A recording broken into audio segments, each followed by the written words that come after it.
প্রিয় সহযোদ্ধা এবং সারা বাংলাদেশের কর্মচারী ভাই বোনেরা, আসসালামু আলাইকুম রহমতুল্লাহ। আমি আজকে পে স্কেল নিয়ে কিছু কথা বলতে চাই। আপনারা আমার মতামতকে কিভাবে দেখবেন জানি না, তারপরও আমি আপনাদের সাথে কিছু কথা বলতে চাই।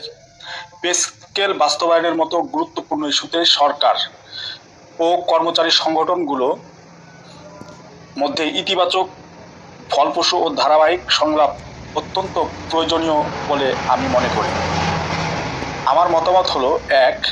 সংলাপই সর্বোত্তম পথ। আন্দোলন গণতান্ত্রিক অধিকার হলেও প্রথম ও প্রধান কৌশল হওয়া উচিত আলোচনার টেবিলে সমাধান খোঁজা।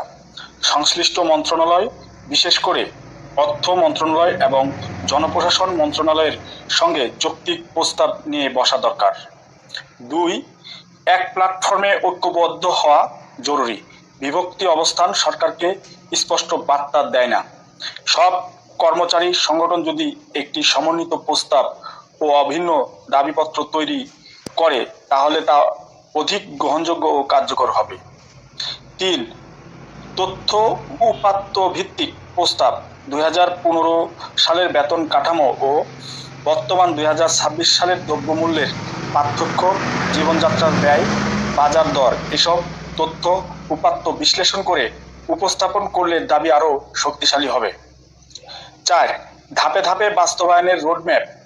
সরকারের আর্থিক সক্ষমতার বিষয় বিবেচনায় নিয়ে ধাপে ধাপে বাস্তবায়নের প্রস্তাব দিলে ইতিবাচক সাড়া পাওয়ার সম্ভাবনা বাড়ে। 5. সরকারকে বিব্রত না করে সমাধানমুখী কৌশল, রাষ্ট্রের ভাবমূর্তি অক্ষুণ্ণ রেখে, পারস্পরিক সম্মান বজায় রেখে দাবি আদায়ের কৌশল গ্রহণ করা উচিত। এতে কর্মচারীদের ন্যায্য দাবি যেমন প্রতিষ্ঠিত হবে, তেমনি সরকারেরও ইতিবাচক ভূমিকা রাখতে উৎসাহিত হবে।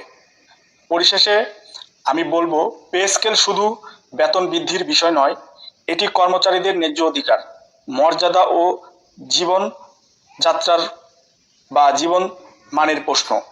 তাই সংঘাত নয়, সংলাপ, ঐক্য ও যুক্তির ভিত্তিতে সমাধানই হতে পারে সর্বোত্তম পথ।